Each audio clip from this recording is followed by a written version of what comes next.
Hi everyone, Allison Davis here with another sketch-inspired layout, and I've got two new sketches that you can grab on the Hip Kit Club website. Both of these new free sketches were inspired by the amazing February 2025 kits, and I'll link to those sketches down below in the video description so you can go grab them. I had so much fun creating the sketches for the February kits, and the one I'm going to use in this video features some arrow strips that create a background, and there's a little film strip of photos and some really cute little TV frames. Usually when I create one-page designs, the most common amount of photos I use are 2 to 3. But this one is a rarity with 7 photos. That's a lot on a one-page layout. But for me, it worked out well because I had this super cute set of photos of my son Jackson when he was almost 1 year old. If you like cute, chubby baby cheeks, prepare yourself because he had the absolute best cheeks ever. Before we jump into the layout, here are the products I used from the February 2025 kits. From the main kit, I used some of the pattern papers, the chipboard frames, and both sets of alphabets. And those chipboard frames have to be one of the cutest products I have ever seen. Just wait till you see them. Seriously, they are so much fun. From the embellishment kit, I used the puffy stickers and some of the glitter foam stars. I tend to be attracted to anything that sparkles, so I was super giddy when I pulled those out of the kits. From the Pocket Life kit, I used a ton of the papers. I have always been drawn to these smaller papers and the smaller patterns, and they were perfect for the smaller pieces I needed for this sketch design. And I used some papers from the Cardstock Kit as well. I love that ledger style pattern on the backs of all of these, and I guarantee you I will use every single one of them. These kits are always packed with so many goodies. I especially love the colors and the designs included in this month. It might be my favorite so far. I feel like the color combo is one of those that can go with anything. And I typically try to choose papers that complement the colors in my photos, and I feel like with this collection of products, you could use them with almost any photo and it would work. It's just a good everyday work with any topic kind of kit, and I think you'll all really love this one.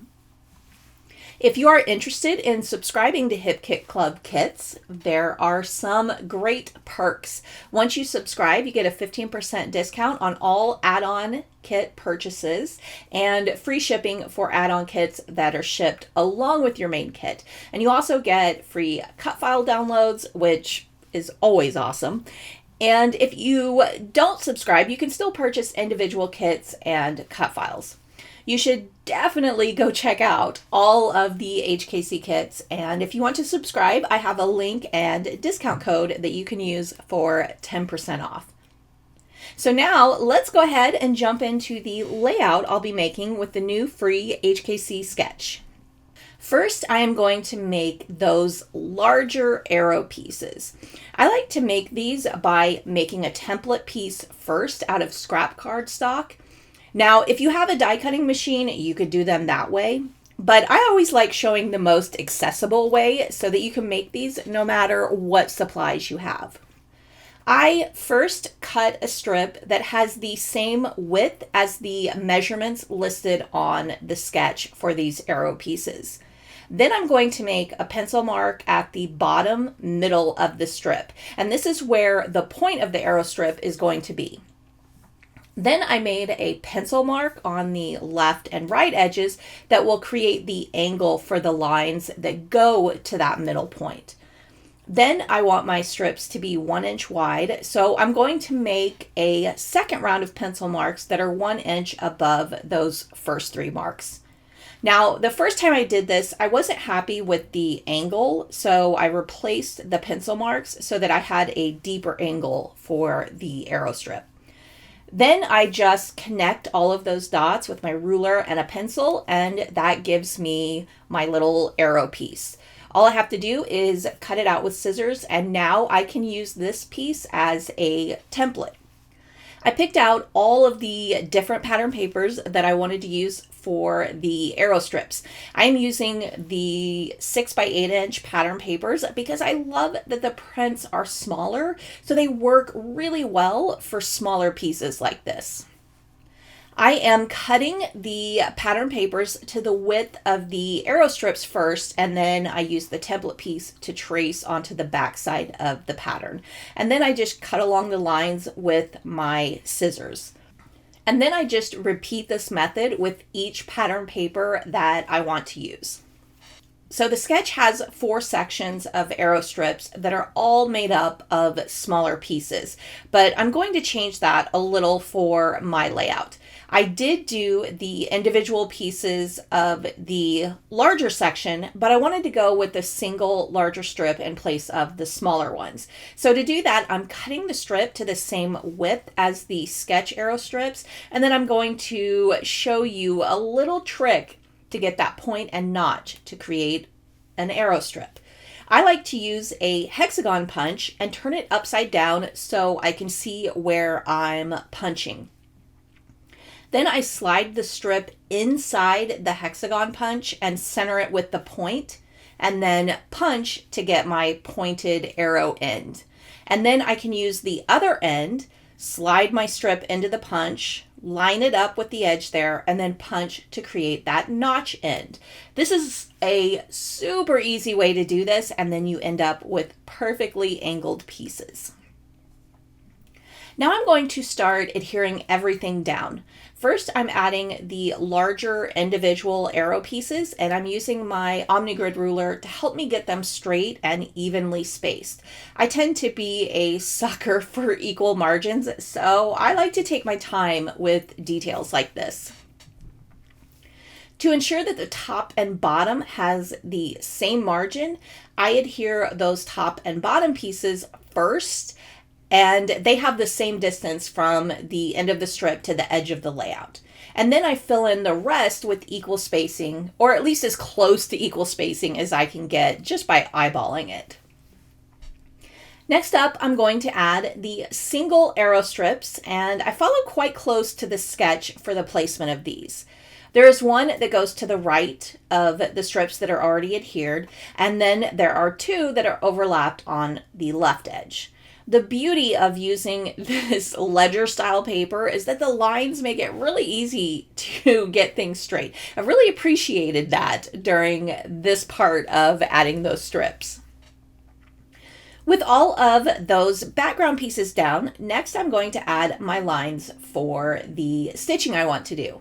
I'm not stitching just yet, but it's always easier to do this part before you've added a lot of pieces to your layout. It's just easier when your ruler can lay flat on the layout. My next step is to add some of my photos. I'm starting off with 4 small photos that will go inside the film strip frame. I'm cutting them down to fit that frame. And I always get so nervous for stuff like this. I'm always afraid I'm measuring wrong, so I tend to do a double and sometimes triple check just to be sure. And this is your first glimpse at those glorious chubby cheeks. I miss them so much. They were so fun to just cup in your hands, and he was so sweet. So, they grow up way too fast. I'm also going to add a white cardstock backing to the whole thing because I really want you to see that it's a film strip frame, and I'm afraid that the little holes on the sides will get kind of lost in those busier background designs. To add the photos to the frame, I'm just adding adhesive on the middle lines and then adhering my photos to that. And they don't have to be super secure right now since the white cardstock is going to go on the back. And after I get each photo in the frame, I add that white cardstock piece. Now I can add this film strip to my layout along with the larger photo I'm adding right beside it. I'm also going to add some photos to 2 chipboard TV frames, and these are my favorite, and I mean absolute favorite pieces of the February kits. They are so cute, and there's several different styles and colors, and I mean, tell me, they are just the most adorable way to frame a photo that you've ever seen. I wish I had 100 of them. I'm not going to add these to my layout just yet. I'm just getting them prepped since I was working with the other photos. For now, I'm going to set them aside and wait until I have the stitching done and figure out my title placement first. For the stitching, I am piercing holes along those pencil lines I added earlier. And then I'm using 3 strands of 6-strand embroidery floss to stitch through the holes. And I decided to go with a darker blue for these lines. I wanted a high contrast color to ensure that that stitch detail really stands out. I am using a backstitch to stitch through the holes. This is the most common stitch I use, and it's really easy to get the hang of. You just go up the next available hole and then back down the one behind it. And once you get the rhythm of it, it's super easy to do. Now that I'm done with the stitch lines, I kind of want to experiment with these vellum alphabet pieces. I love the font used for these, and I wanted to try stitching on them. And I wouldn't be able to do that as they are, so I'm lightly tacking them down onto white cardstock first, and this will provide stability, and you won't see the backside stitch detail through the letter. After I got those adhered on the cardstock, I cut them out very carefully with some scissors. I am going to leave a little bit of a white frame around each letter. I feel like this hides any imperfections in my cutting, and I won't be stitching so close to the edge of the vellum with this little bit of white on the edges. It just gives me a little more space.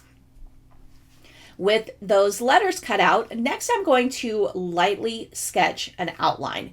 I do not trust myself to pierce holes without that pencil line, especially on pieces like this.